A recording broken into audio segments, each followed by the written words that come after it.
Hey, potential sponsor. Did you know that each episode of RecLess averages over 500 listens?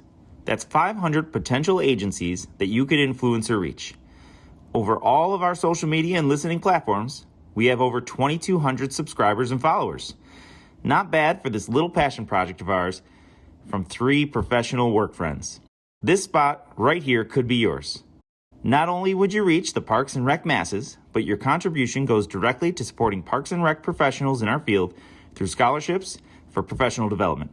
Contact us today at recklesspod@gmail.com or check us out at recklesspod.com for more details. And now, on with the show.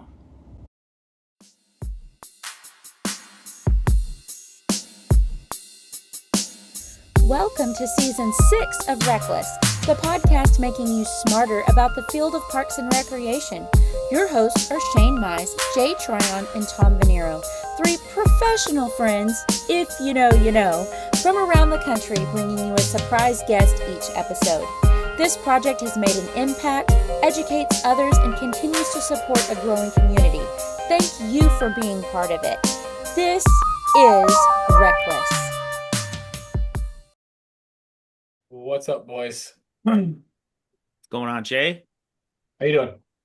Good, how are you? Good. Shane, you just texted me something about the Seahawks being so great. Well, I was going to also say that's what we talked about while we were flying. On the flight? Yeah. His defensive schemes are just so unique. Erling Haaland. Do you know who that is? I know now who that is. I know you know who that is, and I'm going to guess Jay has no idea who that is. Joseph, do you know who that is? Yeah, he's the Norwegian soccer player.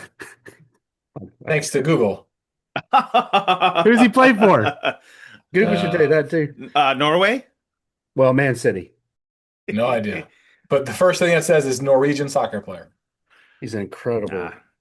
He looks like Drago. Jay's a cheater. He kind of plays like him too. He's a bully out there. He's incredible.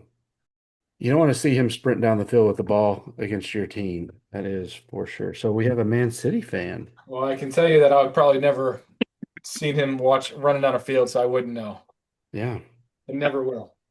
Do you think if your kids were into soccer, like you would because my daughter played volleyball, so for a while I watched like high school and college, and anytime volleyball was on TV, I just watched it to try to understand more. And I was kind of enthralled at times. There's some incredible athletes playing that, but you just kind of take for granted how different athletes in rugby and cricket and all this stuff. And if you're not into it, you just don't really get to take a chance to appreciate how incredible some of these people are. Yeah, I think if my kids played soccer, I'd watch them, but I wouldn't like all of a sudden start. You wouldn't be into soccer. Yeah, screw them. I don't soccer. It's not about Forget my soccer. kids. Such an American thing. I would watch my kids, but like I don't have time to sit down for a new sports team. Like Gotcha. and I don't have any reason to like all of a sudden acquire a fan base of a team that is millions of miles away from my house. Like I still don't understand how anyone that likes English Premier League that lives in North Carolina has been like, yeah, I love this team, because like you don't know them, you've never been there, you don't have any ties to them. Gosh. Jay, your takes on things are so opposite of Shane, and They are. and we know that, but they're very to the point and direct, but they're easy to poke holes into. And I say, you said you don't have time. It's a relational thing. Shane was trying to understand and relate to his child. My kid is 5, so I don't have a whole lot of that, but he's into Pokemon. I did not know a thing about Pokemon about 6 months ago.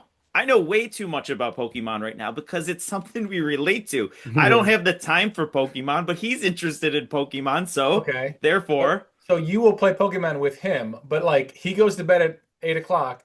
At 9:30 at night, are you sitting on your phone playing Pokemon? No, I don't know if that's what my Shane point. was doing. I don't know that that's what Shane was But doing. like if on a Saturday, if Noah was into soccer and so he watched Premier League soccer Saturday mornings, that's what he did. And then he played soccer instead of playing flag football and playing football, tackle football, depending on what season he's in. Would you sit there and watch soccer with him? I would think you would. That's what I'm saying. I mean, if he asked me to watch a game with him, I would. But what you said was not that. You said That's exactly that was your interpretation. I didn't gather that he didn't watch it with his daughter.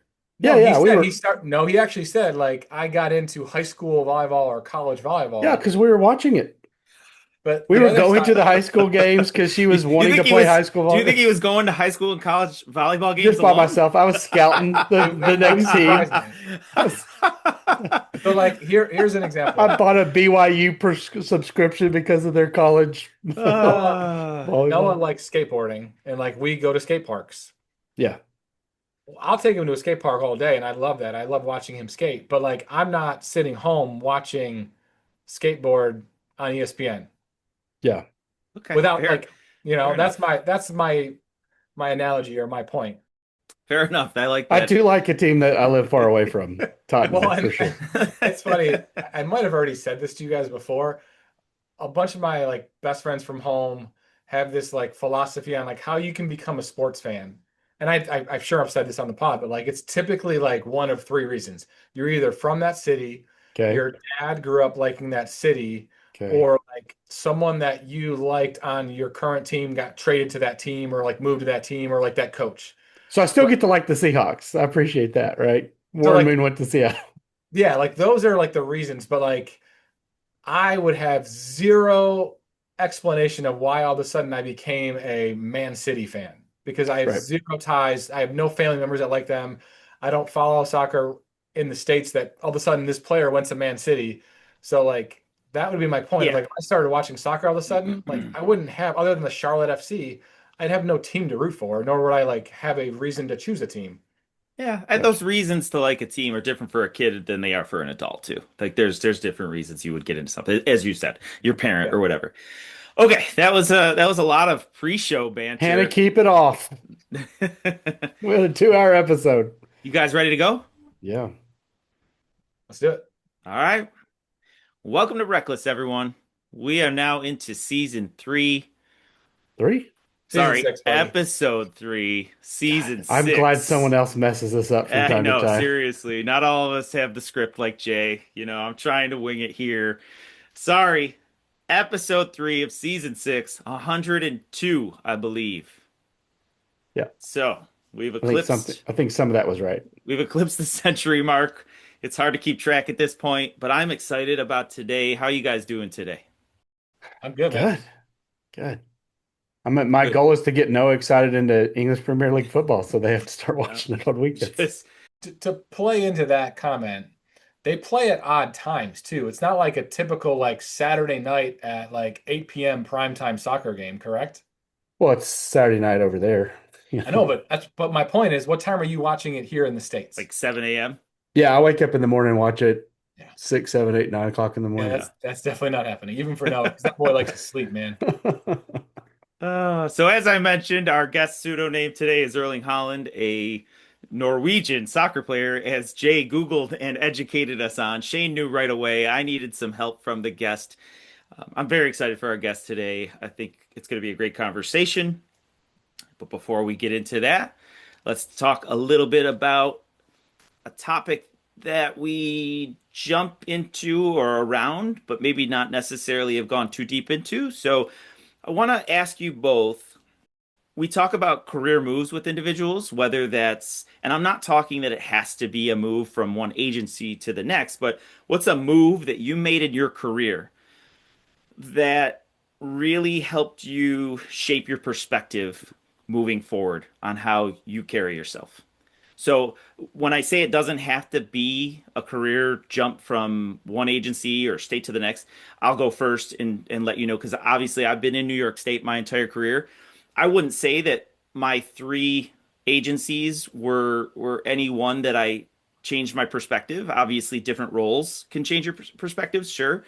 But it was early on in my career, that career move being asked to serve on a committee, asked to serve on a conference and plan, and attend those conferences. Never had any ambition of thinking that continuing education, and now I find myself as a lifelong learner, but never thought that was really a part of it. You got into this work and it was about programs and bringing a little bit of your experience, maybe your hobbies, to the job, especially younger times in your career. But that first experience I had being a part of a conference, going to one was amazing, but just being a part of the planning, that shaped my perspective in a totally different way. I understood how many individuals out there sit on these committees, how much they care for what they do. We experience that obviously in so many different levels, but firsthand recently at Wisconsin, we had such a great opportunity to interact with the planning committee for that Wisconsin conference. And is there a greater passion than the people who serve on those committees?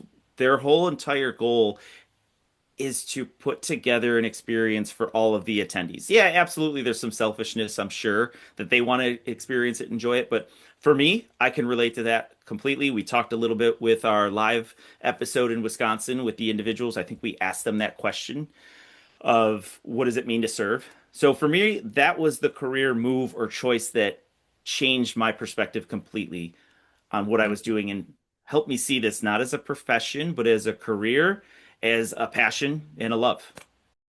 You got one, Jay? Yeah, I think for me, the first thing I thought of when you asked this question was when I left Mecklenburg County, all of my first positions, and I served in technically 3 different positions with Mecklenburg County in my first 7 years. All of them were program related or event related.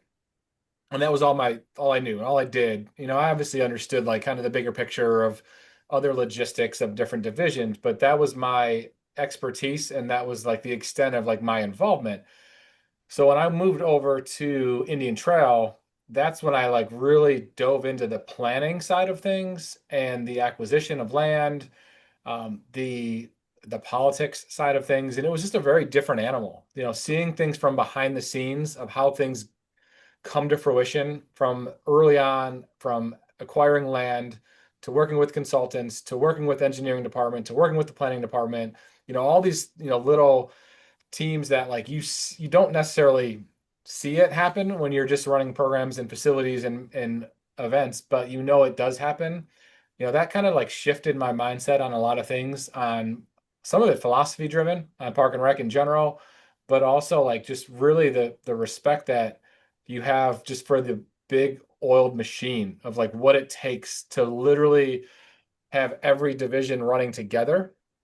And then there's the political side of things that I never dealt with that like really taught me a lot from a leadership perspective on what we're doing and how we're trying to do that for our community. Because I would, discuss things with our elected officials and our city manager on, what my goals were, but then I'm also learning what their goals are. And like, in a way, you have to make sure those align. And in some cases they may not, but obviously you need to, mend those together so they do align. So it was a lot of give and take and understanding that, the philosophy of where you want to take things may not always be the same as where city leadership or management or elected officials want to. But at the end of the day, I mean, it goes down to serving and making sure that you can meet those needs, in some capacity in every way possible. So it was seeing things from a different lens behind the scenes and not just like front line and working with the public. How about you, Shane? Man, I've had like no lie, 3 or 4 different flashbacks in my head of different things I could talk about. I think the career stages conversation that Jay and I have, I'm super grateful for my career. And I think it was unexpected. It wasn't something I thought was a possibility. And then you find it and then you're trying to figure out your way in it. And then you find your way in it. And I'm incredibly appreciative of this industry and the opportunity to work in it. And I think at different stages, Jay, we talk about laps or whatever, but I could almost think of a pivotal thing every single time, every single lap. There, I could almost think of a moment, and have just in this quick conversation. I think I would go with the move to Pflugerville. I almost talked about the whole YPN thing because I don't know if any of us are here in this capacity if it wasn't for the YPN thing, but we've kind of talked about that a lot. Pflugerville, it's tough going into this industry. I wasn't a student branch or a student rep. I didn't come from a university that was just cranking out incredible recreation majors, So I kind of came into this industry from coaching. I came to this industry with a different lens. And for years, we talked by now, our wrap up would have talked about, and everyone's heard Jay and I's discussions about Capra. And I think it was tough for me at moments in leadership to trust my gut versus there are these structures in place, these standard operating procedures that that do guide our industry and says if you do these things, you're well on your way to being a great department, a great leader. You know, if you're going to SMS school, if you're going to director school, if you're a CAPRA certified, if you're CPRP certified, there's these check boxes that really are guideposts or mile markers that say, okay, I'm on my way. But Pflugerville really gave me a proof of concept that I believed inside that I could be judged on my intentions, not my outcomes, and that I would be accepted for the intention of what we tried to do versus specifically the outcome of a program or event or whatever. In the aggregate, that would eventually win over the community and win over leadership. I think it has, at least in Pflugerville, this crazy thing and the way I do it and my vision and how I do things differently has really worked. It's been accepted. It's been appreciated. I've never felt more seen in an agency, I think, in a lot of ways. And so I think finding Pflugerville allowed me to internally, what I believed internally to actually show externally. And that's incredible when you get to do that. When the thing you believe will work out, when the thing you believe will happen, whether it's love or faith or whatever you have, you know, some sort of idea that proves to be correct or it works out the way you thought it would. It's a great feeling. And, you know, I think in my way, what Pflugerville has been for me is I don't think there's very few things in my career that's been as important as my 7 years in Pflugerville. I can think of one. The two of us, our friendship and this Yeah. bond. Well, for sure. I said Okay. very few things. Just Very making few sure. things. Yeah. And I think if I'd have gone, the YPN thing, real quick, is incredible. I was at our state conference last week and I went, Hannah and I were reflecting because there were some just like every conference, there's some young professionals that get it and you see them and they're the future of our field. And us three get really excited. We geek out over seeing the future of our field. And there's some young professionals that we also know and care for deeply that are not so young professionals anymore, but we know them as young professionals and they fly too close to the sun. And you know, they have some a little bit of they don't wrap themselves in glory or what they thought would be happening is not what happened and they have a little bit of trauma. They get to learn from that a little bit more than others. Hannah and I were talking about some of the things that happened at the state conference and I think what's incredible is that there are now young professionals that get to take for granted that there's a young professional network and that there's this safe space for them to fail or succeed and serve. And there was a time in my career that wasn't the case. And so Yeah. I think the YPN is incredible. I think the relationships that we forged coming out of it have been lifelong. But yeah, I agree with Jay. Rare. Wait, I didn't say that louder. Please. I period agree period with period Jay period. All right. I All actually, right. Well, show's over. Oh, Jay's got No, something. listen. He's gonna say something nice back. No, super quick. I mean, obviously, Shane, we've known you for a very long time through your time at Hutto, through your time at Missouri City, and I definitely have seen like a big evolving. I don't want to say shift, but like you've evolved a lot in maybe just Pflugerville or since other cities, and I think that plays to what you were talking about. Yeah. But I do think you've definitely been able to be yourself within, and maybe that's helped you. And not to say you couldn't be yourself in your other ones, but more there maybe than others.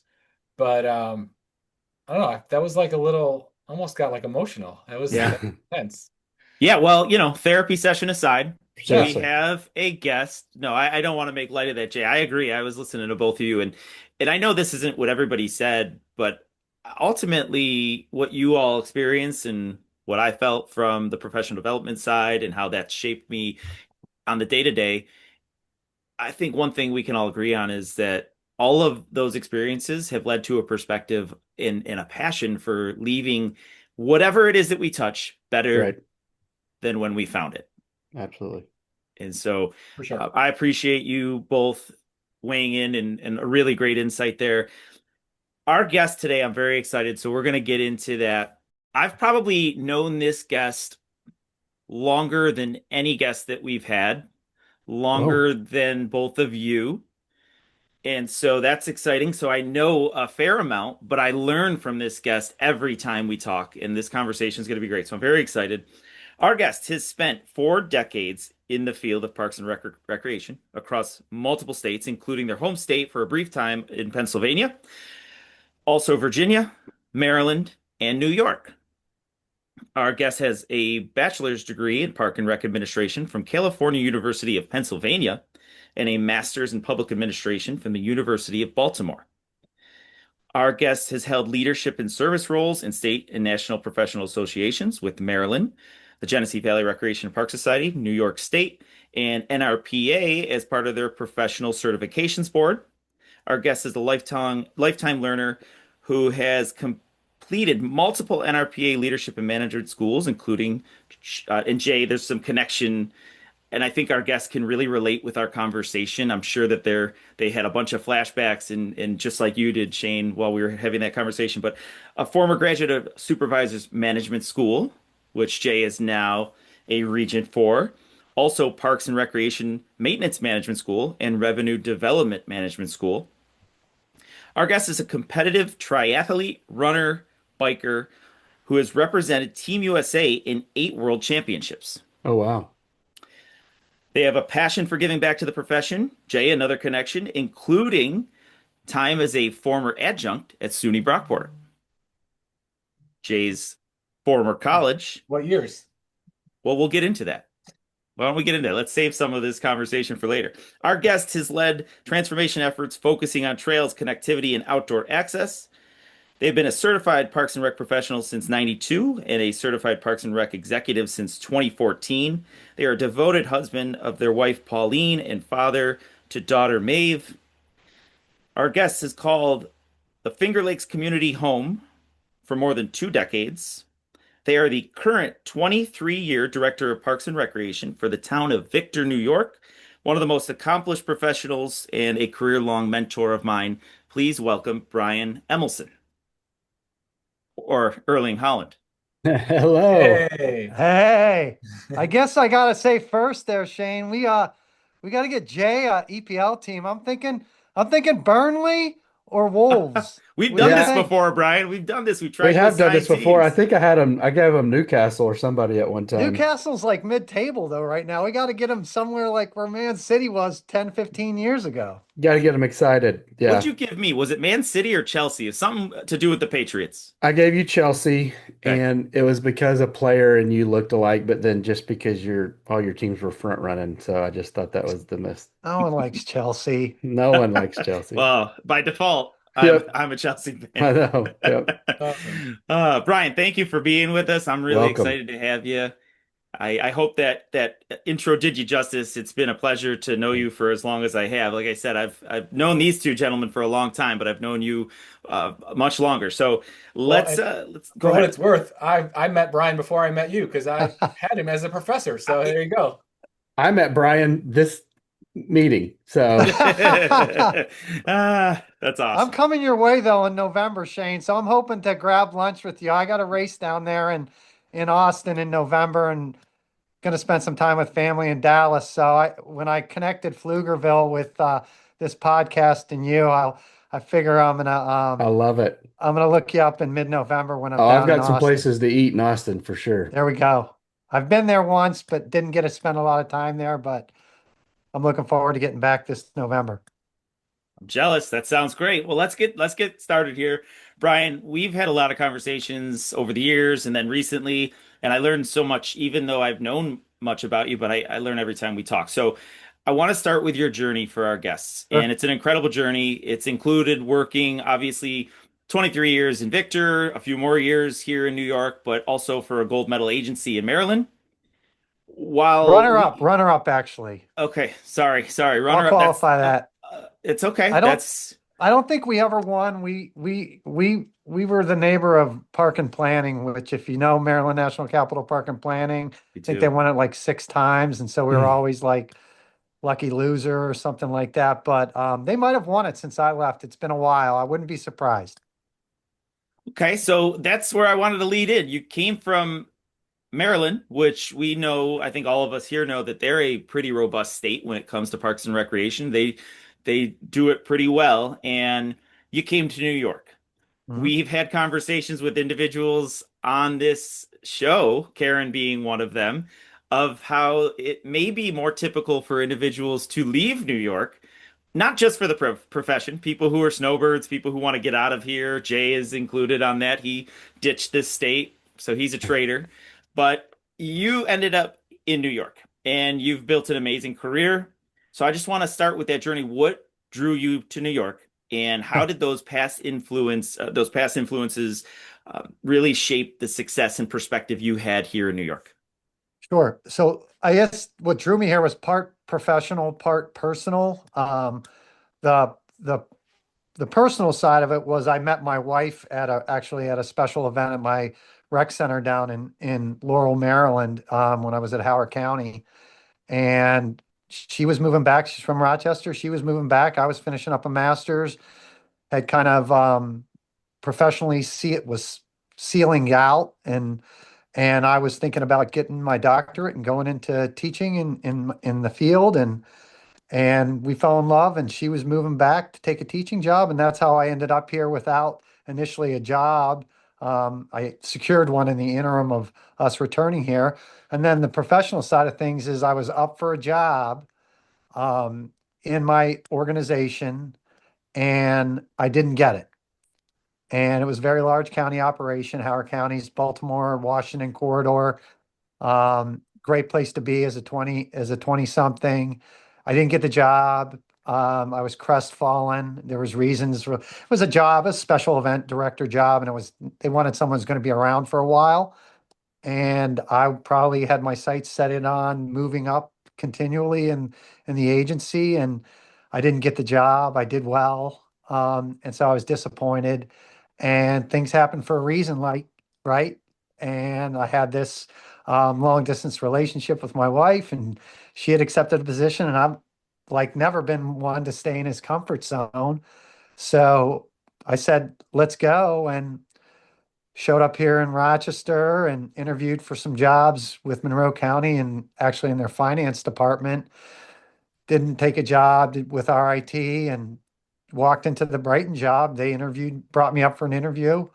I took a look at their department, which was significantly smaller and less in scope than where I was, but yet felt like I could get a lot of touches, which I really didn't get in a much larger agency, and thought I'd be here 10 years. And 30 years later, I'm wrapping up on what's been a great career. Still here. Yeah, well, it has been a great career, and maybe I could just real quick follow-up question, because Jay, you led into something that I believe Brian could relate to 100%. First of all, I forgot to mention, Jay, what are your feelings about Billy the Buffalo in the background? I like it, even though I know he's a Steelers fan. I believe. Ah, he remembers. Okay. So- Okay. That's the yellow wall for. Yeah. That's what the, So I wanted to ask you, Jay, you talked about when you went to Indian Trails, the park side of things. And Brian, you and I have had this conversation, and we had it more in depth recently about how when you got to Victor was basically a wide open canvas, a very small community and not even department you built. And you came from the rec background, but you also came from, like you said, some very robust previous employment, and then you were thrust into this job. You have developed one of the most popular park open space scenes, trail centered, which did not exist. And so I just wanted to ask you, how did you do that? How did you, with being in basically the rec background and taking that perspective that you had from your previous agencies to get to where you are? I guess, from a professional development piece, I align myself with individuals within the engineering field and within even like our highway superintendent. I walked into a $2 million grant to build take a former rail bed, convert it into it was a federal highway funded project, and walked into that and was handed the grant application and the project, within days of taking the position, and just had to figure things out. And because there wasn't really a park system, there was 2 parks at that time, but not really anything developed from a active standpoint, and this rail trail project. And and was mentored by a wonderful engineer that taught me principles of construction and how to put a project together and cost, scope, schedule, and learned the difference between drainage structures and different types of equipment. And I was trying to get some street cred as the director. I wasn't from the area. I didn't have that background. So we worked together as a team internally to like work with each other to develop each other's skills. I had certain skills as an administrator and as a manager in developing budgets and developing events. And I helped our highway superintendent, who was 1 month into his job as the lead of that Department of Public Works. And we worked as a duo to not only construct the project, but also I helped him with how to present a budget, and 30 years later, he retired about 5 years ago. And one of my greatest compliments was having him retire from his field in local government. And he came back and cuts grass for me now as a part-timer. So that's like a huge compliment when your colleague comes back to work for you. My former director in the town of Brighton, he retired from there and 10 years ago. He came back and worked for me part-time doing senior trips and working with special populations. And, two of the greatest compliments of my career have been for have a colleague and a former supervisor come back and work for me. So you surround yourself with people that have skills that you might not have at that time, and you work together in fellowship to move everybody forward. And you're getting in those machines at the time. Like you learned I that did. part of the job. I did. We didn't have the resources. A working director, I think, is what we call it. Yeah, we just didn't have, I had to develop, I wanted them to know that I had as much skin in it as they did. I wasn't from the area. I came from a different professional background. The agency itself was 2 years old at that time, as far as having a full-time staff person working in Parks and Recreation. So it required me to see it, smell it, taste it, touch it. And if it brought the community together, if it developed their park system, and I don't know if I could do it now as a 60-year-old, but it built a lot of credibility. It built a lot of sense of value system. At that time, we were the second fastest growing town in New York State. We were 9,500. Today we're 17,000. We've got 7 parks, and when you think about doing park planning and park construction, like you're going to do something that's going to be around for decades, right? Someone's got to be the first to do it. People are going to enjoy it for decades. It's going to surpass your time there and your tenure there. So you got one shot. If I'm doing it, we're doing it right. We'll be right back. Hey, listener, is it time to DTR this relationship and make you a sponsor? I don't even know what the hell that means, but I do know that each episode of RecLess averages over 500 listeners. That's 500 potential ears attached to agencies that you could influence or reach. Over all of our social media and listening platforms, we have over 2,200 subscribers, and it's growing. This spot right here could be yours. Not only would you reach the Parks and Rec masses, but your contribution goes directly to supporting Parks and Rec professionals in the field through scholarships for professional development. Contact us at recklesspod@gmail.com or check us out at recklesspod.com for more details. Okay, now back to the show. Tom, explain some of your athletic achievements as well. I like to ask the question in interviews. I even got to ask one the other day at our live episode of what someone's obsessed with. I think I would change it a little bit for you. I think to work as hard as you do in the athletic accomplishments that you've achieved, there's a level of obsession to it because a lot of people would quit. I know I would not run as long or as far as you are. At some point, you have to reconcile that with yourself. I'm sure there's plenty of times that your body has given you the opportunity to quit when your mind says, no, we're going to finish this run or this route or this trail or whatever. But beyond that, how does that correlate to your career? And because that's what I'm really interested in when I've talked to people about obsession is how does that correlate to their career? And for you to do this really physically taxing endurance run or race, I think if I look over the spread of a career, there's a lot of times where our colleagues also quit Mhm. when the first time they felt friction. And what has the muscle memory of you pushing through your tough obstacles done for your career? How has that been beneficial to have that mindset athletically, but also mindset career wise? Yeah, I mean, I think that for me, from an athletic perspective, it's like it's pain management, right? Yeah. It's you got to put in the work. So, like, I got into English Premier League soccer because it's a 5-hour time difference, and if I want to be good as a triathlete come June, I've got to put the miles in my basement on my trainer and my treadmill in the Northeast to be able to be successful come June because the climate doesn't provide for it here, and Yeah. so you got to you got to put the time in February and March if come June if you want to throw down and be at that level, and so you got to sacrifice. So like you get tired of watching moonshiners and bar rescue on Saturday mornings, and soccer is going to be an hour 45 commitment. And if you got to do a 2-hour indoor bike ride on your trainer or an hour and a half run on your treadmill because it's too slippery to go outside, you know, having a team helps, and if you've got friends that are Liverpool fans and they're training for half Ironman or something like that. So it works together. But and so from a triathlon involves three sports. So you got to swim, bike, and run. And so how are you successful from an athlete in that sport is you got to kind of work it backwards. So if I gotta be able to come off that bike, if I got to be fresh at the end to run well, I got to be putting in the miles in the pool because I got to be fresh to get on the bike.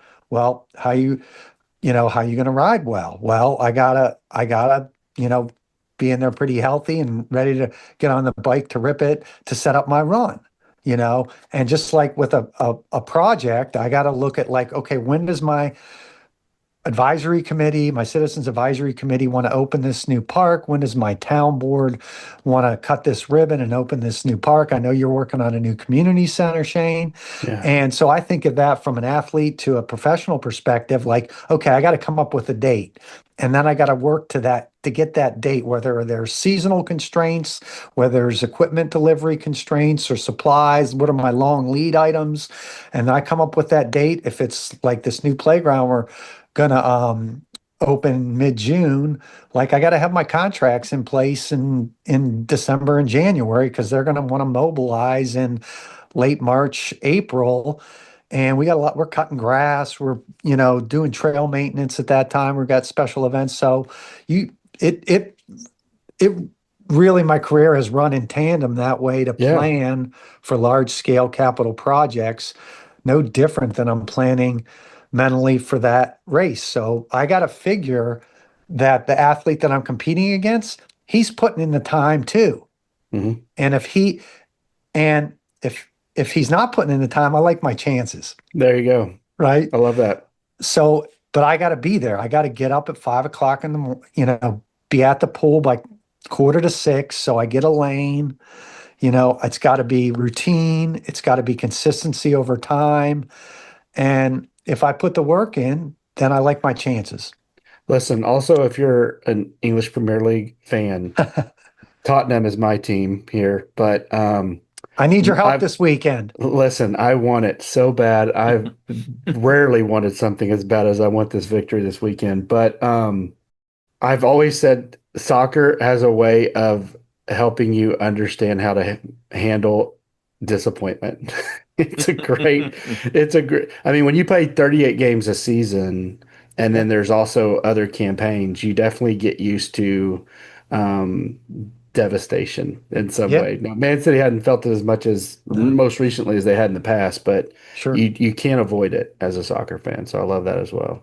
Imagine if we had relegation here in there's the whole relegation element that we don't have with American sports. Like imagine if Who are you sorry, telling? Jay, but Tottenham's the Bills 17th could right have been now. relegated, Jay. They not would too have long been. ago. They would have been relegated for sure. Tottenham's in 16th place, I think, right now. We fired Yeah. our manager. We're trying to stay above the relegation line, and we're a big club, so it's just that I love that aspect as well. I hate it right now, but I love the concept Yeah. of it Okay, I'm gonna switch So gears a little bit because Because he's because he Tom, lost. hates soccer. no, because Tom, teased a little bit with the Brockport, and obviously that's my alumni, and Brian, I'm gonna say this, and I'm not saying it just because you're here. But I remember vividly, you were probably my favorite professor. And the reason why I'm going to say that is, and I wasn't the only one that felt that way. I remember having conversations with others that felt the same way, is because you were living the experience that we all wanted to live. Like, it's different when you're a student and you're in class and you're just hearing from a professor that might have been a professor their whole career. They can educate, but you are talking about real life experiences. So when you're in, when you're in school and you're in a class and you're trying to like just gauge what you're going to be doing for your career path, you're hearing it from someone firsthand, which is great. But my question to you is, what prompted you to want to go down that path to be an adjunct professor? And is there a takeaway or some, what are some of your favorite accomplishments that you experienced because of that? well, I just, real quick back to Shane. Passion gets shit done. Hmm. So I have that as one of my little signs on my hidden well in my office. But my parents were teachers. My dad, I grew up in a little college town about an hour outside Pittsburgh. I lived a half a block off campus. My dad was a theater professor. My parents were in the arts. My mom was a high school drama and English teacher. They both wanted me to be a lawyer. I figured I'd rather help my fellow um, community versus my wallet. My wife's family's got like 8 attorneys in it, so it worked out well that I not go down that route. I have an appreciation for it, and I probably bring that into work. But yeah, my parents were teachers. I grew up immersed in education. My wife was a fourth grade teacher for 34 years, recently retired, and just have always enjoyed like being in the campus environment. I just felt like it kept me fresh. I felt like, I probably was maybe 10 years in age separated from some of my older students when I was at Brockport. I looked, I could bounce ideas off of you. There was a good exchange, and we had students in the house with, that were babysitters for me and my sister Beth. It was just like my dad walked to work. It was just the appreciation of education from a personal perspective. And I looked at it as a potential, career if I would have switched. I worked on my doctorate at the U of R. I didn't finish, the only race I never finished. I went ABD on that, all but dissertation, but I had to try it. I think I was doing that more from my father who had passed than I was doing it for myself.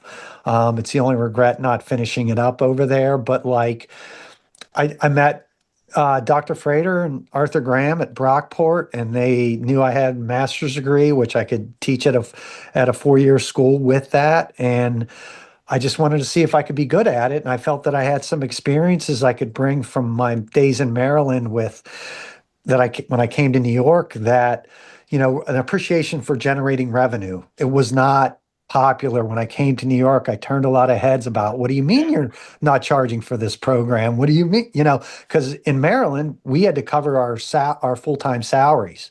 Yeah. Like, we had a different system in our in our county where revenue was paramount. Like, if we were going to provide golf courses that were good golf courses and outdoor pool experiences and scholarship programs for, play for kids that were in need of financial support, then we had to generate revenue in pockets that we could down there. And so I wanted to bring those experiences to students that were going to hopefully go out and go places like Jay's gone and worked outside their comfort zones and in fields where maybe locally it wasn't as valued at that. I think it's changed in my 30 years in New York, where it's become more importantly, most of the New York agencies, their community centers were former schools. And when I came to Brighton, I was like, what do you mean you don't like have a community center, right? So that's kind of what led me to Brockport, just basically wanting to give back, remain fresh as a professional. And I knew that I could get it from from growing up in a college town with limited recreation resources, but I had access to this university where I had worked as a summer camp counselor, as a 15-year-old. I love the feel of a small college town, and people, when you're young in your career, they say, what's your goal?" And I used to say, my goal is to be a director in a college town, because there's just an energy about a college town like that you've got a base of people that you can employ, right? You've got camps and things like that. You've got this youthful or always changing, constantly challenging mindset in some ways, that they're experiencing things for the first time. And then you're feeling that, kind of flow throughout the community as well. I don't know if I'll ever get to do the thing I said I wanted to do, which was work in a small college town someday, but I love the energy of one for sure. Yeah. And thank you for the compliment, Jay. That's very heartfully. I appreciate that. And I mean it. It's like I said, it's not just being said because we're here today, but I truly mean it.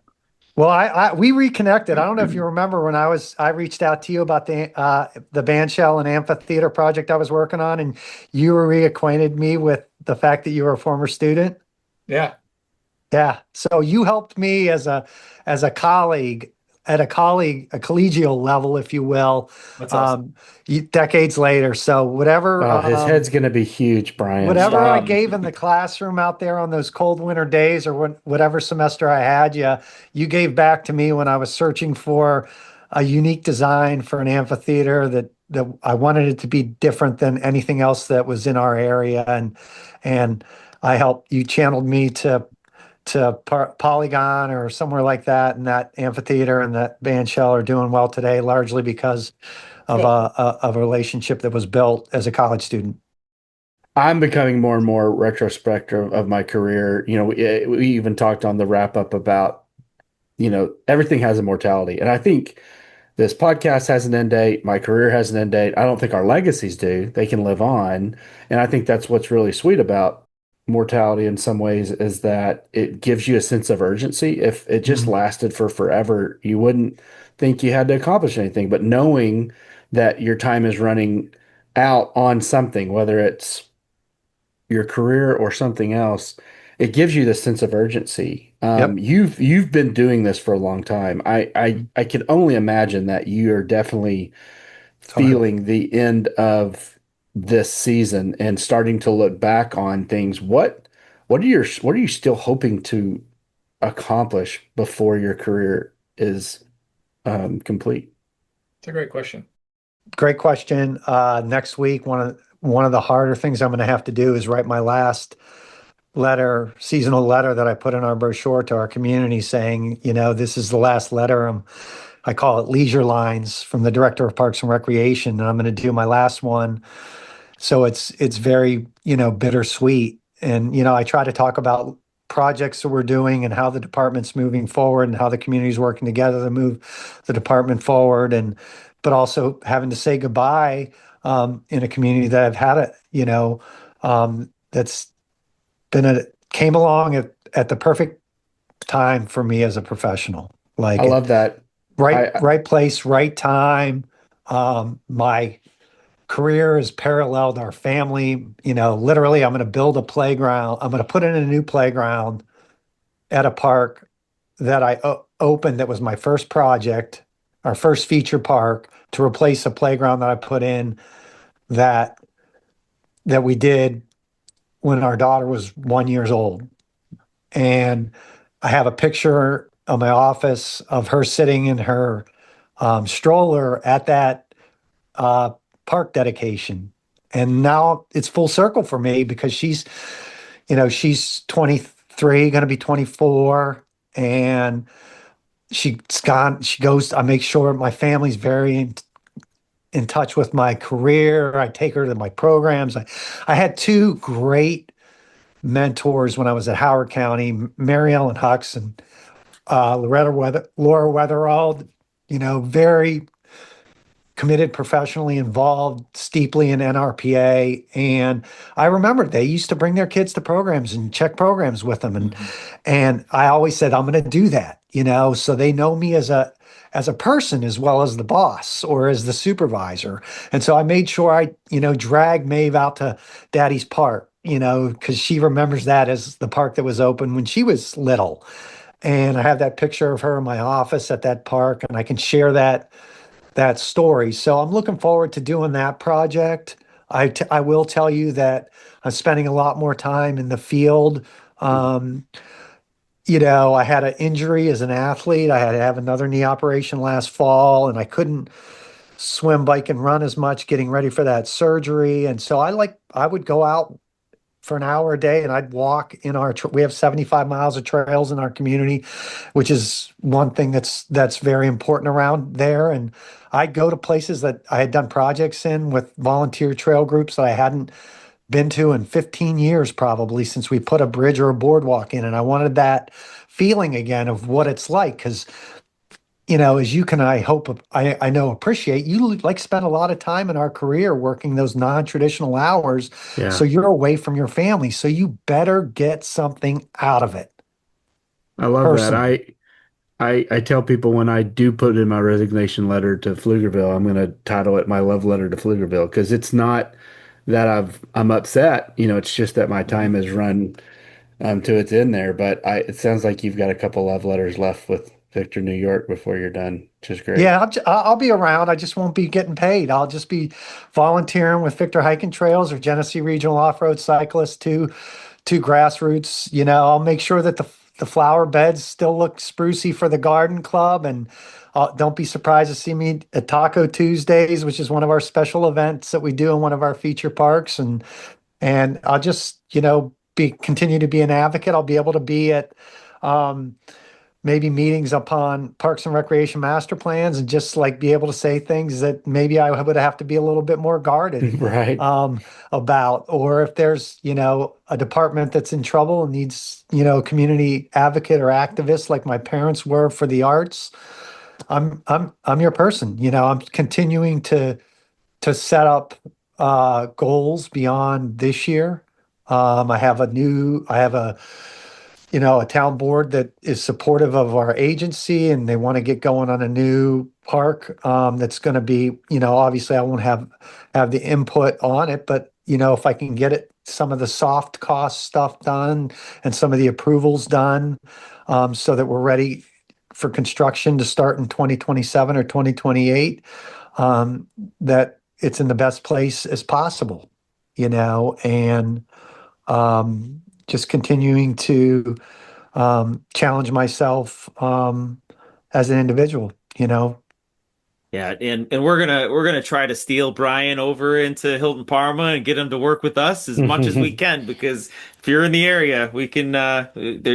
You said, I'm gonna transition that to something you said in a conversation with me, and then kind of get into a different topic. But to the point of what comes after your Sure.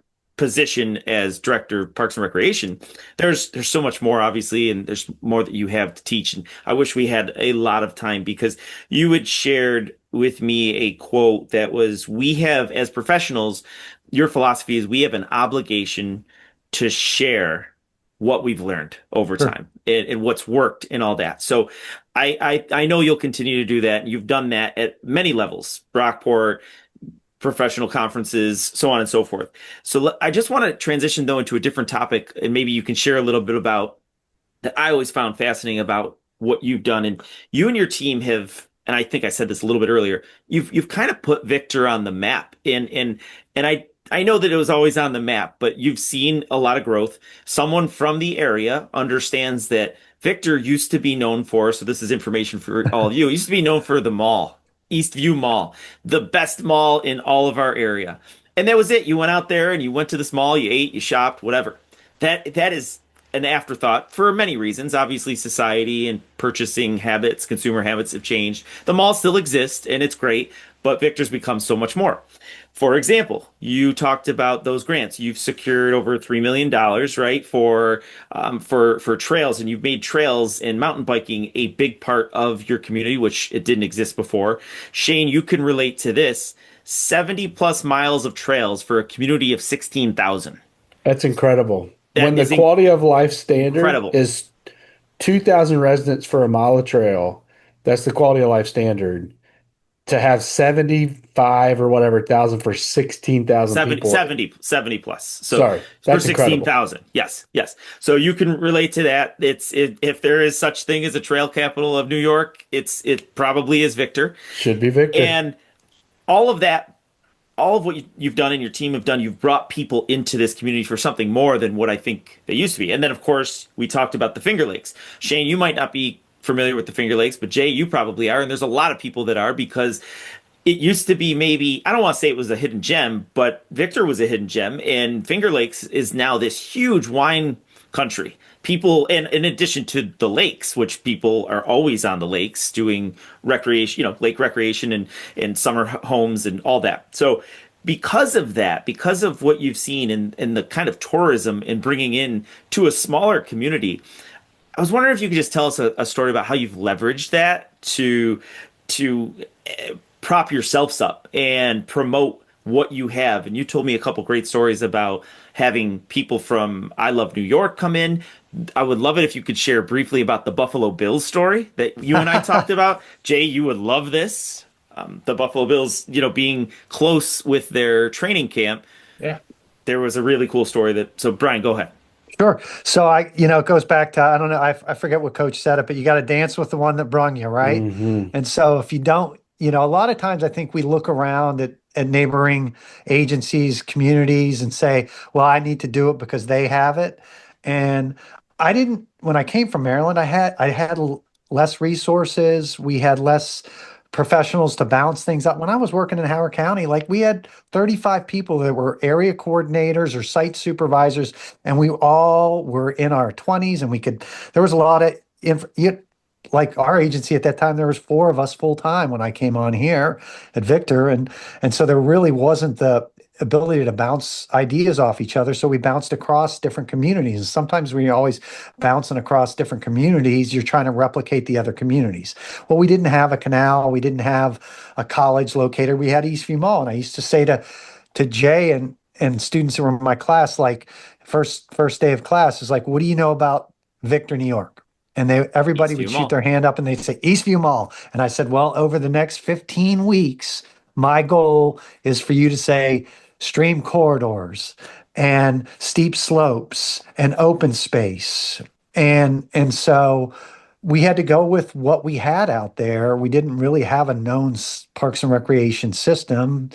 And so I would gradually use that to create a vision in their minds of the potential for how you get to where you want to go.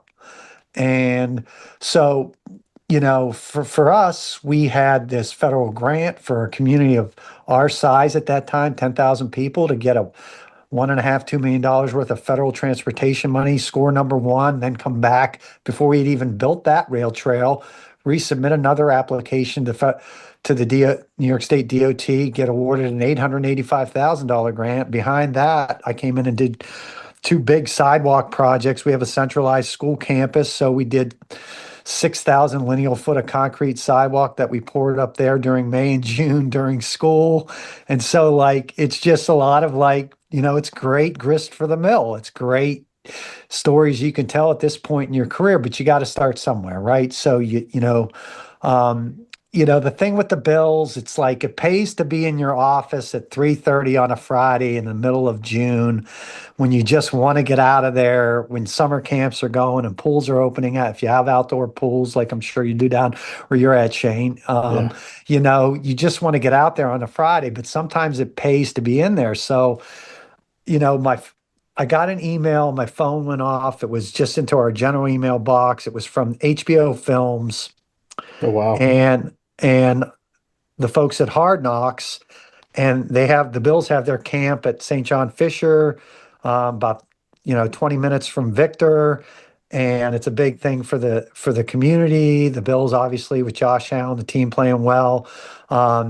July when they're running camp is important. So I was in the office, I get this email. Hey, we want to talk to someone about doing a potential episode shooting at your mountain bike park, Dry Road Park. And so I picked off the email and I hopped on my phone on my drive home, and I called this guy Vinny Barbera from HBO Hard Knocks NFL Films, and I said, "How do we make this happen?" It's the first words out of my mouth. How do we make this happen?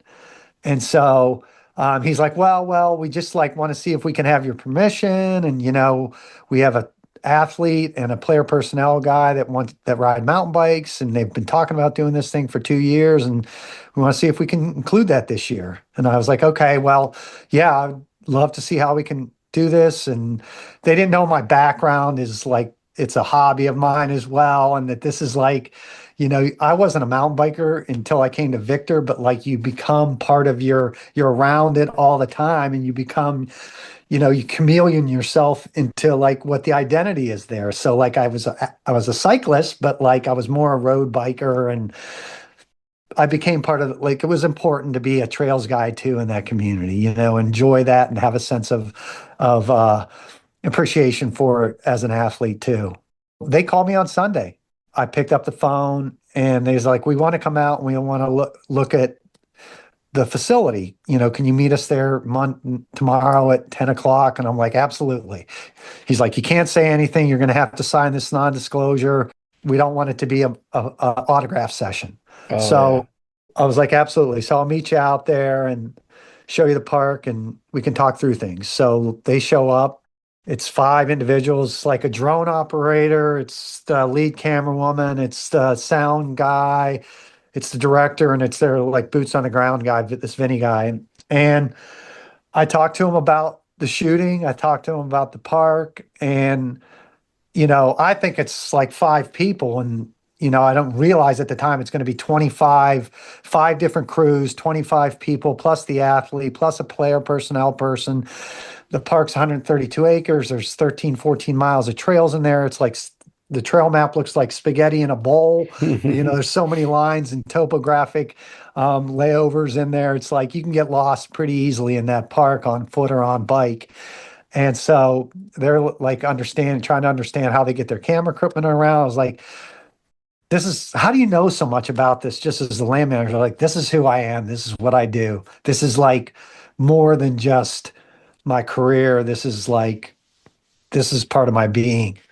Yeah. And so they're like, well, we're shooting here. We have 2 camera crews that are shooting in 2 different places. We're going to do this on either Wednesday or Saturday, or the days off for the athletes. And, can you pencil us in? And I'm still thinking like, this is a done deal. And they're like, no, we have to talk to the directors back in New Jersey and see if it's something that they want to do. So like they're going to shoot and it's going to get cut.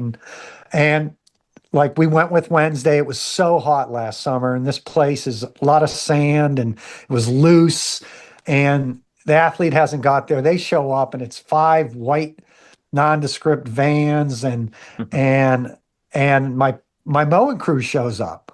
And they're just going to check on something. Meanwhile, I can't say anything to my family. My wife's from Buffalo. She's a Buffalo Bills fan, and she's leaving for vacation, and she knows I'm doing something with the Bills. Really, it's Josh Allen. It's Josh Allen. And I can't say a thing. And she goes, you have to push it to Saturday when we're back from Cape Cod. And I'm like, I can't.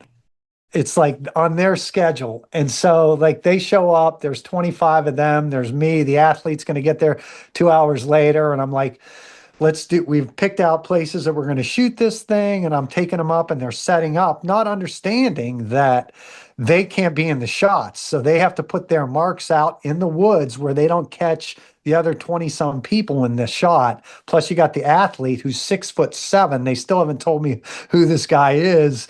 And but I see his bike in one of the vehicles, and I see I'm like, where's this guy from? And they're like, he's from Arkansas. I was like, I bet he's from Bentonville, hotbed of mountain biking. Yep.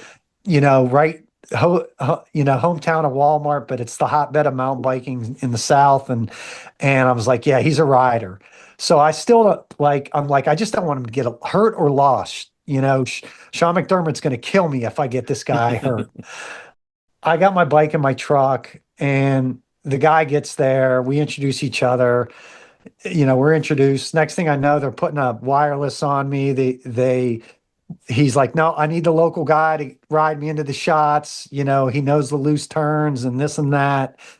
And we shot, and then I didn't hear anything from them. And I'm thinking this thing's going to end up on the cutting room floor. He goes out, has a great preseason game, and I get a text message on a Monday before the Tuesday airing, like, it made it.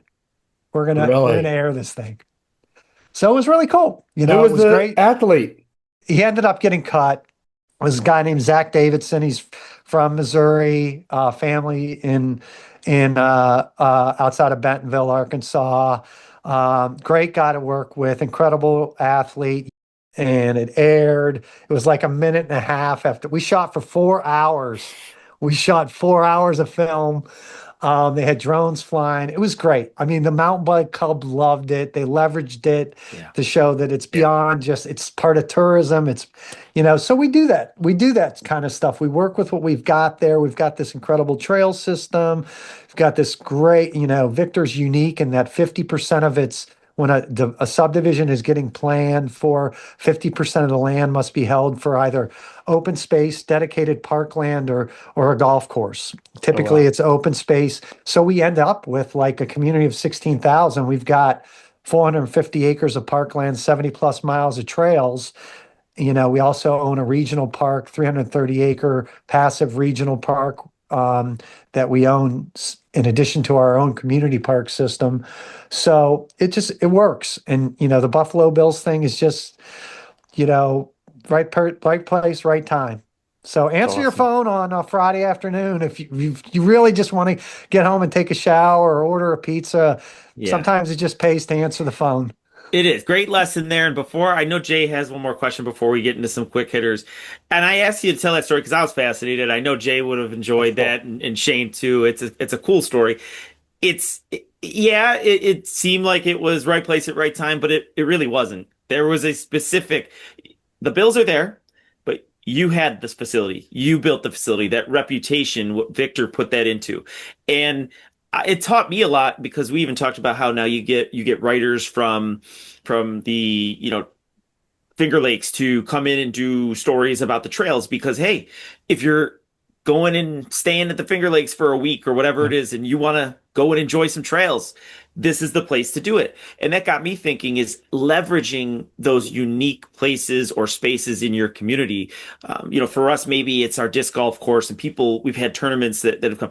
How can I leverage now those local groups? I love New York or whoever that may be. And so they're out there. And if you've got those spaces, it's obviously a great resource to get yourself again on the map and promote what you have. To stick with the biking theme, whenever we have an episode and we have a guest on, I typically go to their website just because I like to, look into some events or programs or facilities they have. And I'm so fascinated by your adaptive mountain bike rental opportunity. Yeah. I have not seen that as a very common opportunity for departments to have. So if you can maybe talk about how that came about and how that has impacted your community, I'd love to hear it because we have a mountain bike trail here in Concord. And I'm going to steal this and see if we can implement it as well. Yeah, I mean, it came through I Love New York. They had a mini grant program that was funneled through our regional tourism organization called the Finger Lakes Visitors Connection that I do a lot of work with travel writers and promoting Ontario County specifically and its assets in the way of outdoor recreation. And they had a grant landed on my desk like right around Thanksgiving. And Thanksgiving Christmas period is typically a little quieter in our department. And so it's like I went to the workshop, put in an application. The executive director loved it. I had seen this guy rip down a trail in Vermont on an adaptive mountain bike when I was there with a bunch of buddies. And it was like 1,000 people around drinking beer and eating burritos and music going and everything kind of stopped. It was like the record went, and when they saw this guy, someone that was very unique to that sport, and everybody was watching them. And I was like, I think we can do this. I think we have the system. We just have to think a little bit outside our comfort zone, and we should be inclusive of all athletes. And think about it, if you're coming to visit the Finger Lakes, and you're, have a spinal cord injury and you can't bring your mountain bike, adaptive mountain bike, because you got to think about getting your family there. A bike shop can't house a $16,000 piece of equipment as a rental, right? You can't put it on the floor and think you're going to sell that many. So I put in a grant application. We got fully funded for the project. We purchased this bike during COVID. I had to bid it out. It's very special. It was built by this company out in Las Vegas that does this stuff. And it just took our whole community value trail system and our whole recreation department and became just more inclusive and more all-encompassing to do it. And now we have something special that sets us apart and makes us a little bit different and makes us all come together. So we just honor it that way. I'll do workshops with it, with everything from Office for People with Developmental Disabilities for the recreation therapists, if they have a client or a participant in their program and they, whether they have a spinal cord injury or they have, something, a differing ability that, was maybe developmental in nature, but they want to be in the woods. They're comfortable being on a bike. It's a trike. It's got an e-assist, which can be a game breaker if you're trying to get up a steep slope or something like that. And it just makes us appreciate the outdoors. And it just, we've, since launched the program in other parks. They can borrow it. I'll do a workshop down there with them. It's just something unique, and it was, I had a match of it, and I got a grant from a private foundation to be our match. So really, no tax dollars as a department were spent to get that piece of equipment. It just makes us an added resource and appealing from a tourism standpoint, and it's community recreation still. So a lot of fun. Cool. My adaptation would be I'd need an oxygen machine attached to it. We'll figure it out. Okay, Well, that's sounds one good. thing that we always say. My highway superintendent would always say to me, we'll figure it out, Brian. We'll figure it out. And Great attitude. So That's Parks and Rec at its core, right? It's just kind of, we'll figure it out. COVID showed us that, right? Yeah. It did. COVID, It did. how do you deal with 6 cars at your trailhead parking lot when the parking lot's only 2? Well, you call your friend in Maryland that's 10 degrees warmer, that COVID started for him really in mid-February, late February, versus us outside in New York. People were still inside in at that period, and Yeah. if we're the people to be creative and figure that out, right? We're the people that they flock to during those times of where you find really little to no value, and we figured out. Absolutely. I appreciate that. We could talk. There's so many topics that I had prepped, but let's, for the sake of time, let's move into our rapid fire kind of round robin questions. They're meant to be some quick hitters. They're not necessarily all going to be Parks and Rec related. And I want to start with, let's see if we could make the guys a little jealous. Now, Brian, we talk about food a lot here. Brian, you and I have shared some meals together. Shane and Jay and I have shared some meals together. For your reference in terms of a map, guys, I am about an hour away from Victor, give or take, depending on the traffic. So when Brian and I meet, typically it's whether it's a conference or we're meeting just the two of us, it's midway, somewhere as a midpoint. But as you've mentioned, Victor has developed a lot. And I haven't really been into Victor recently for other than driving through where we have in-laws that live in the area. Where are we eating in Victor? What's the new spot, or not even new? What's the, where are we, if I can get them to Victor and we can all go out there, what's the go-to? Go-to, I would probably say Fire on Main Street in the Village of Victor. We've got wood-fired pizza there. Go up to New York Beer Project, closer to High Point, up near It's a good Eastview spot. Mall, and you got New York Beer Project. They've got great I wouldn't say they're probably Texas class tacos, but they're pretty good. As a guy that likes a really good fish taco, you go up to New York Beer Project and have some fish tacos and Fire on Main, small Okay. local Parks and Rec family in our after school programs. The owner, That's the cool. chef is a Victor family. His kids have been in our programs, and yeah, that's probably be my go-tos. I like that. J Beer Project. So that's one I've had place I it. have. But oh, you have Oh yeah, I've had them several times. unique Duh. beer flavors for sure. I should have known. My bad. Well, you can get them in Buffalo. So whenever I'm home, Okay, you gotcha, know, Yep, gotcha. Wegmans has it all, man. That's what it's all about. you got it. It's true. From the biking trail, and you said you're going to Austin for a race. Yep. Where has been your outside of New York? Where's been your favorite city you visited for a race? I'd say Maui. I Ooh, had the chance to compete in the World Championships on Maui and race actually on half of the volcano is on private land. So the mountain bike and the trail run sections of that triathlon were on the volcano. You're swimming in the ocean with sharks and underwater cameramen. That was a great. It was at the right time for our daughter at that point to be on that trip with my wife and I. And I would have to say Maui. Montreal was great too. I've raced World Championships in Montreal where they shut down the city streets. In Montreal, if you've never been, has got a lot of old historic narrow streets with cobblestones and brick, and being on a road bike multiple laps in an old historic port district of Montreal was pretty cool too. that's So awesome. I'd say those two are the top. So let's enlighten these boys a little about English Premier League soccer. How far back does it go for you in Man City? Was it a noisy neighbor Aguero. situation? Oh Aguero. yes, that is So what an incredible 2012, time.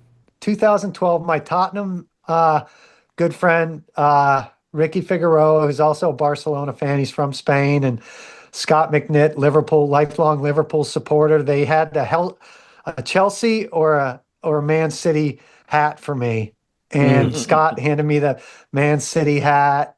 And they teased me about oil money and all that kind of Yep. stuff. And it's been a great ride. I've got a nephew that's a Spurs supporter and a nephew that's an Arsenal supporter. So we actually went to London for 4 days last Did you February. go to the new stadium? Yes, I saw. If you're going to go hospitality for the price of a Bills ticket. I went hospitality. I sat 4 rows at Craven Cottage to see Fulham Nottingham Oh wow. Forest. 4 rows back with food, drinks, pregame, all that kind of stuff. Met one of their players. Took a picture with him. He came out to talk. He had the game-winning goal, Emile Smith Rowe. Oh Got a yeah. picture with him and former Former Arsenal Arsenal player. great. Yep. Yep. And then the first day we flew in there, drove hour and a half south, saw Brighton play Chelsea on a Friday night at 8 o'clock In Brighton? in Brighton at the stadium. Stadium Light, yeah. And so we did, Or the Amex. Yeah. yeah, at the Amex. We did Brighton, Chelsea that Friday night. We did Saturday morning Fulham, Nottingham Forest at Craven Cottage on the banks of the Thames, and Sunday we did United, Spurs, not hospitality, way up, but not a bad seat. And I think the Bills Stadium was, I don't know if it's the same architect, but it's modeled after the Spurs Stadium. Yeah. Yeah. So, and then flew home Monday, and we're going back. I'm going to some World Cup stuff this summer on part of my trip, and then we're going back next March to do another English, Scotland, Ireland thing. So Are you gonna do it's. the old firm like the Celtic? I would love to. I would Yeah, love Ranger to go. Derby. I'm like 152 pounds soaking wet, and I do like to have a beer, Yeah. or two, and so I don't know how well I'm going to fare. But I would love to be to Celtic Park or to the Ibrox to see an old firm. I read a Incredible. lot, so I've read a lot of historical soccer novels, and I haven't read one lately, but I've read a lot, and it's definitely on the list. So. Incredible. Yeah, you just made Shane. Well, the conversation I'm sure he loved made him very jealous. Just for your reference, Brian, Shane's never been out of the country. I haven't. Let alone I don't have a passport. I haven't visited every place I wanted to inside, but You if I get, do get a passport, it'll be because I want to go see, I want to do a European soccer trip for sure. it's great. That's awesome. Well, if I can, I'll be a resource to help you like figure it out, Love that. and it's definitely it's a cultural exchange as much as it's a sports transaction. It's very much steeped in history. The I played a little. chants, the culture, yeah, all of it. Yeah, I just being there, and you don't wear you don't wear your Bills jersey. You dress like in your sweater and your shirt, like the kids might wear their kit, Yeah, top, Mm. but Kit. like it's not looked upon as something that the adults would wear, and you right. definitely don't wear it in the pub afterwards. There's signs right on the door in the pub, like no non Fulham supporters in here. We sat behind twin brothers at the match who we ran into 5 hours later and several beers later at the Fulham pub, who got into an altercation. And we sat behind these two guys and we watched them light it up the whole match. You can't drink in the stands in England. If you can see the pitch, you cannot have a beer. So you can't be in the tunnel with a beer if you can see the pitch. Wow. So you have to be back in, if you're at Tottenham, they've got the longest bar of all Yeah. sports bars. It's this huge bar where the beer is Filled poured from the upside bottom up. down. Yep. It's the neatest thing. It comes up through this plastic That's cool. mug. But like, yeah, it's, obviously it's steeped in history from riots, and you're coming to the Yeah. games. Or you've been They in have the to do pub. all that, and Yeah. where you can go as a supporter. My daughter was in Milan Okay. when Tottenham played Inter in the Okay. San Siro in the Champions League, and we're huge Tottenham fans. The whole family is, and I told her, do not support Tottenham while you're there. Don't cheer. Just sit there, because they take it seriously. You do not go where you're not supposed to go as a supporter of a visiting club or whatever. And so, Right. yeah, that's why all those things are in place, because people get drunk and Yeah. they make poor decisions. We're gonna have Yeah. to figure out if the Tottenham that longest bar serves Monster, because we got to make sure that they're ready for you, Shane. That's right. And then for all of our guests who we know really enjoy soccer, wouldn't be a great question, but I think we should add to rapid fire a question. Do you know what a kit is? Because Yes. Brian, you just said kit. You said the correct vernacular. Jay's soul floated away. Jay and I were on a text message with our other buddy Michael Biedenstein, who's a huge soccer guy, Chelsea guy. Yep. He's my guy, and they were talking about they were going to do like a kit podcast or something. And we're like, we had no idea what they were talking about, and I it's a still good don't get question. it. I really don't. Jay thought we were talking about Kit Kats. We were rating people's Kit Kats. Let's do one more round of rapid fire before we let Brian know. Brian, I'm sorry. I hope we didn't take up too much of your time, but No, we've this is enjoyed great. the I conversation. admire what you're doing. I admire Thank what you, you're thank doing, you. and I'm blessed to be here with you. Thank you. My last question is, well, I might have another one, but a quicker one is Shane asked the question about triathlon and how that transfers over to the work. What's more challenging? And I asked that because there's people out there, Jeff Nutting, someone that you and I both know, who take up challenges like this later in life. They weren't always doing triathlons or always a runner, but one day they wake up and they say, I want to try this. This is something that I want to really task myself with. So to you, what's tougher?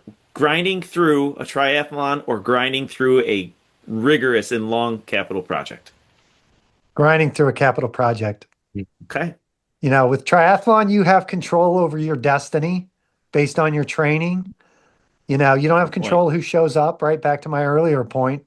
But if you've done the work, I like my chances. Okay. And, but, when you're dealing with projects, you're dealing with political influences, financial influences, the design didn't come out exactly how I wanted it to come out because there were competing forces. Weather plays into projects, schedules, contractors, availability of materials and equipment. So definitely much more challenging from a work perspective. So definitely different from an athletic perspective where you can, you figure it out. Even if it's your first race, you look around and say, who has the nice bike? And, how do I, Sure. give myself an advantage by doing that? In my house, all bikes cost $300 and all bikes are black because then I can get another one in the house that my wife doesn't know That's great. that's different. She goes, "Is that a new bike, Bri?" And I'm Nope. like, "Nope, same bike. See, black. It says Trek on it. So but choose your battles. Like it's not sports cars; they're easy to house." That's right. Brian, I don't actually have a quick question for you, but I wanted to just comment on something you said earlier, and then I'll let Shane ask his final question. You mentioned some time in Maryland, and you actually mentioned the name Laura Weatherald. Yeah. And Laura was one of my very first mentors, and I was on the CPRE commission with her for several years, and she always just lit up a room.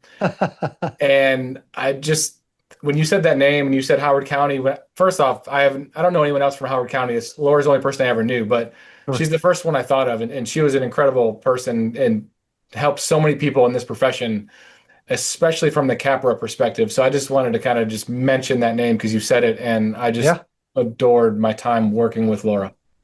Yeah, I was little B. We had two Brians, and we were best of friends.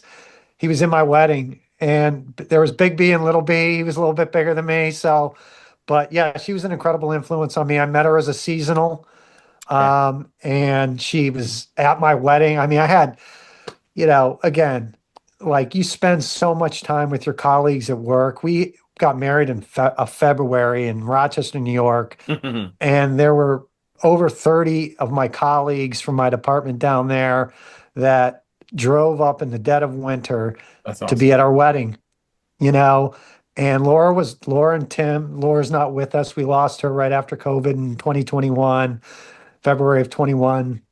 And her and Tim came up, and I saw her daughters grow up, and she just, pushed me, and she became our bureau chief, and just an incredible force, just like my mother, just an incredible force in my life, like my wife and our daughter, strong woman, and just an incredibly inspiring person. So I'm glad you had the opportunity to be around Laura, and I think it'll carry you well. Yeah, she was incredible. Well, I was going to ask what was Jay like when he was 20, because he's a bit of a jerk now, but instead we'll keep that to the post-show wrap or something. You weren't a native. You obviously went there and fell in love with New York, and I know you married a Rochester gal, and so it was what it was. But did you? He said Buffalo. Well, Buffalo. Their parents Finger were from Lakes, Buffalo. She was from Rochester. Upstate, all the crap. I don't know any of this stuff, Brian. Technically, Everyone gets Corning so defensive. without a G, Corning. But I'm sure there were times you looked out in your career and said, "Man, I would have loved to have tried it at this location," whether it was a state or a specific agency along the way. What was that and why?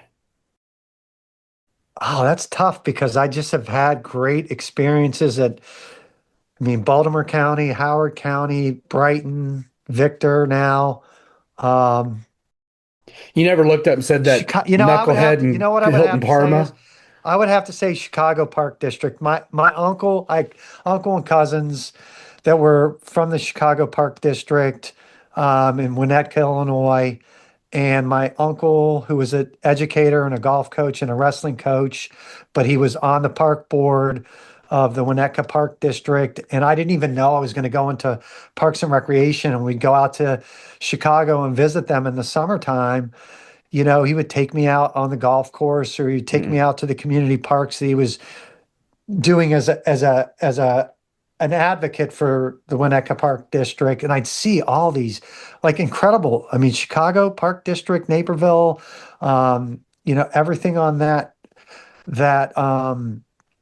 I love Chicago. I would probably have to say something in the Lakeshore area of Chicago. Just an incredible. I've run the Chicago Marathon. It connects a lot of their linear parks along Lake Michigan. It's a very culturally diverse community. that loves its parks and recreation services.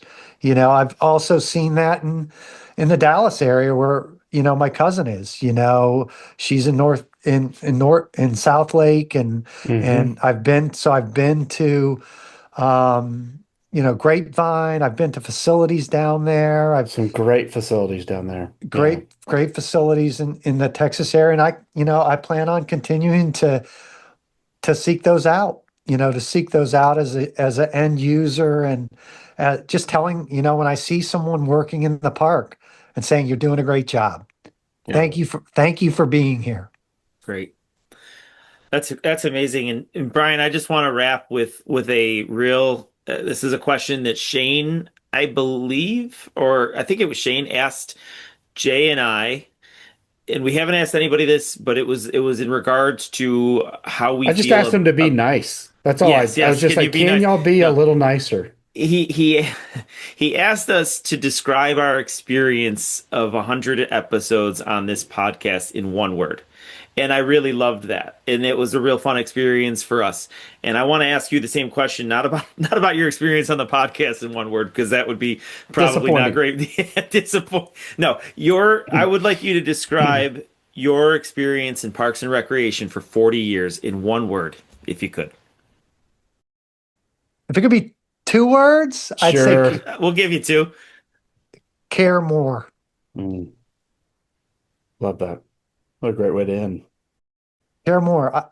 Personally, you know, um, I could tell a story that Tom and I talked briefly about why we do the things we do. Do we have time for that, Tom? Yeah. Let's do it. It's a great story. So I had a family in Victor that I was very close to, and the kids were in our programs. The kids, one of the kids was a camp counselor for us. Um, their dad was on our Park and Rec advisory committee. The mom was a local school teacher, and one of their sons that had been in our programs, they suffered a family tragedy, and one of their sons passed away when he was a freshman in college. And it was early in the spring. And later that spring, our daughter was scheduled for scoliosis surgery.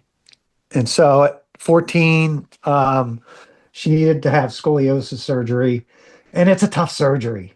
It's a 6-hour surgery. You're face down. It's like they said, don't look at the YouTube videos. The orthopedist that was doing the surgery, he was like, and I was like, oh my gosh, it's like working on a car. Yeah. It's like hard. It's a hard surgery. And the surgery went really well, but she had some complications. And she ended up going into respiratory arrest. This is May. And at the same time at work, I was working on this project to memorialize Alex, this young man that I'd known for his entire life when I was as his Parks and Recreation director and friend of the family, had passed away, and his parents were searching for something to memorialize him. And we were doing this flagpole dedication. I was working with the family to try to find some meaning for them at a terrible time in their life, because they had been there for me and their kids, and our commitment to the families that we meet in our communities, right? You guys get this. And I knew we were going to dedicate we were going to have this flagpole. It was going to be dedicated on Memorial Day. I had remembered that Alex had written a senior class essay on the meaning of the flag, the American flag, and he had won an award, and he got to spend the summer down on Capitol Hill in Washington. Oh, wow.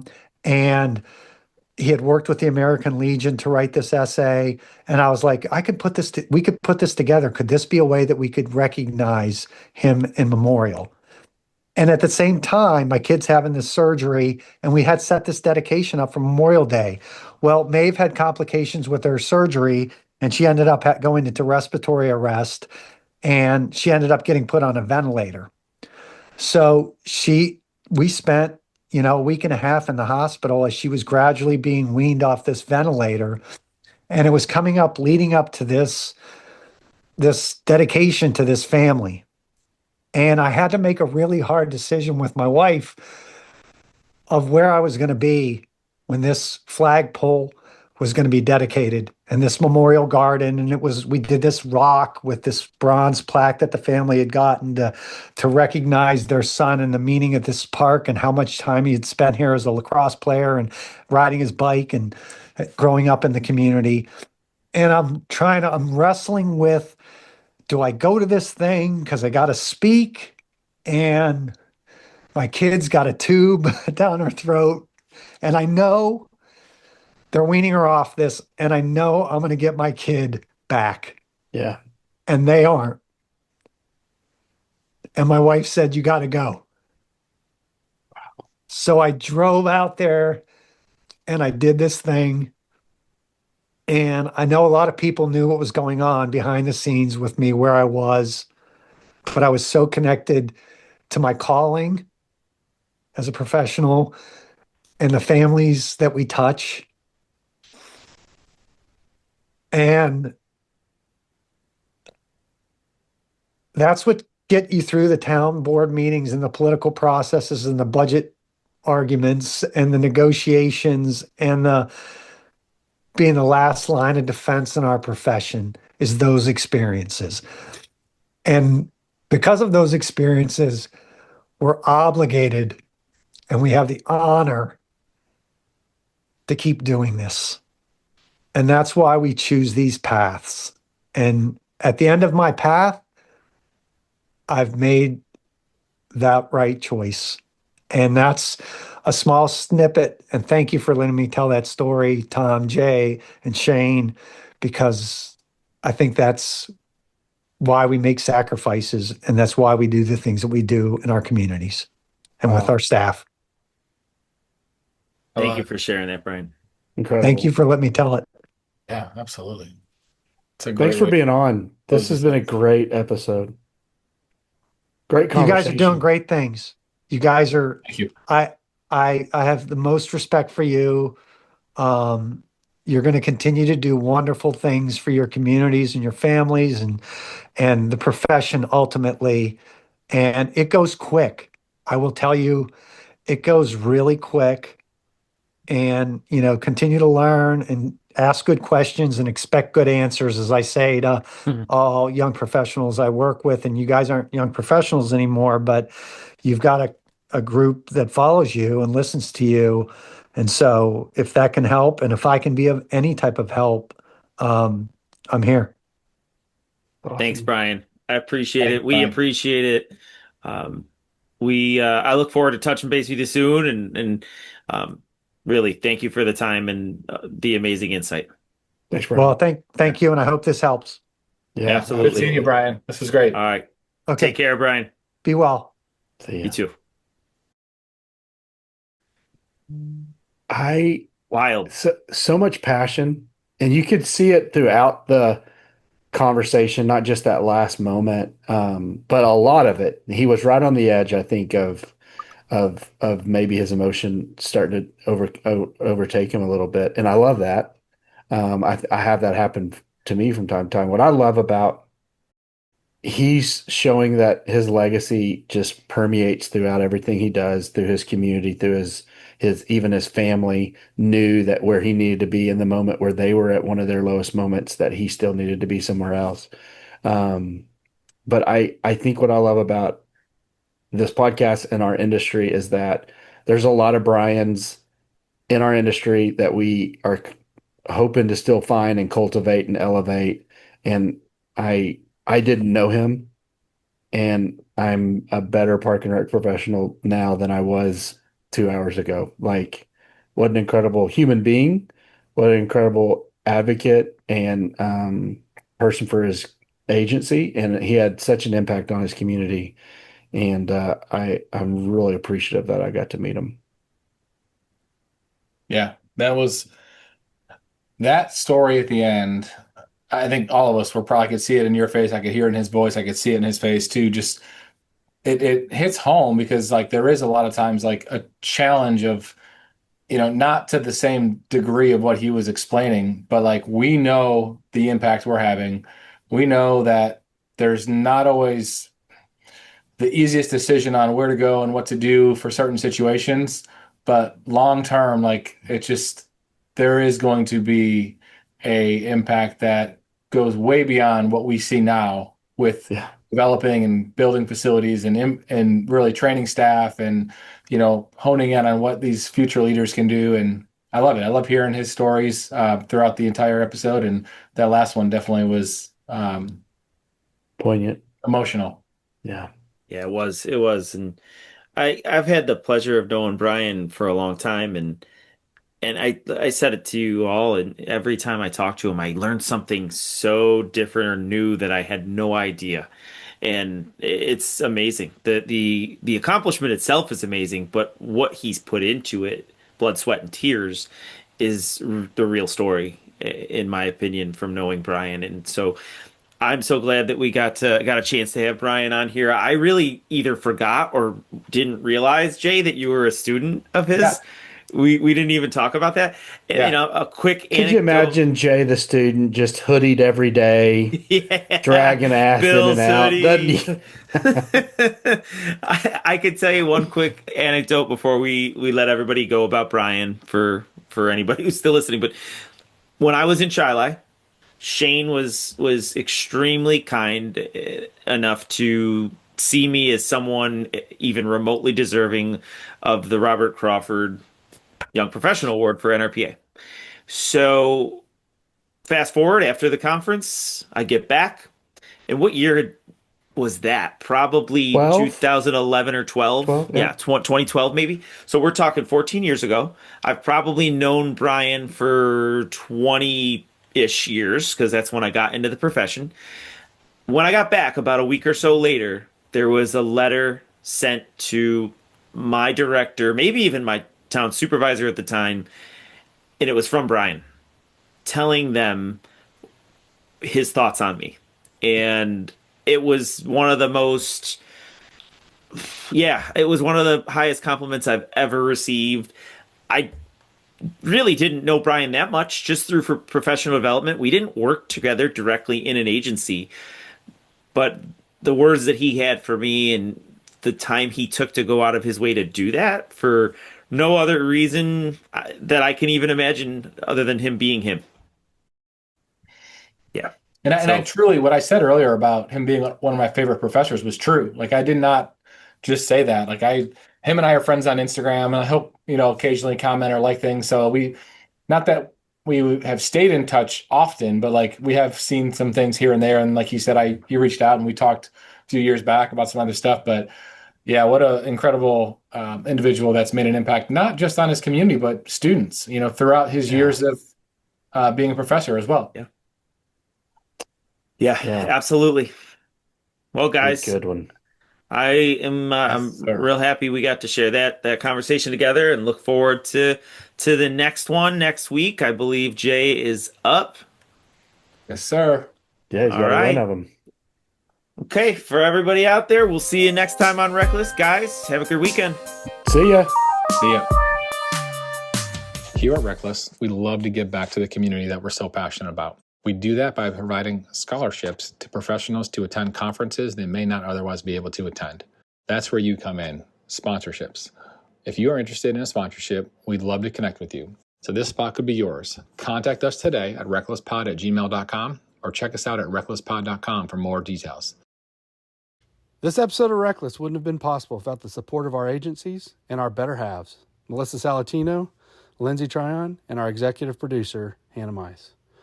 We also want to thank our director of hashtags and swag, Rooney Taylor, and our team of junior producers, Luke, James, Elizabeth, Grant, and Harper. Stay up to date on all things RecLess by following all of our social media, and like and subscribe wherever you get your podcast to ensure you don't miss an episode. See you next time on RecLess.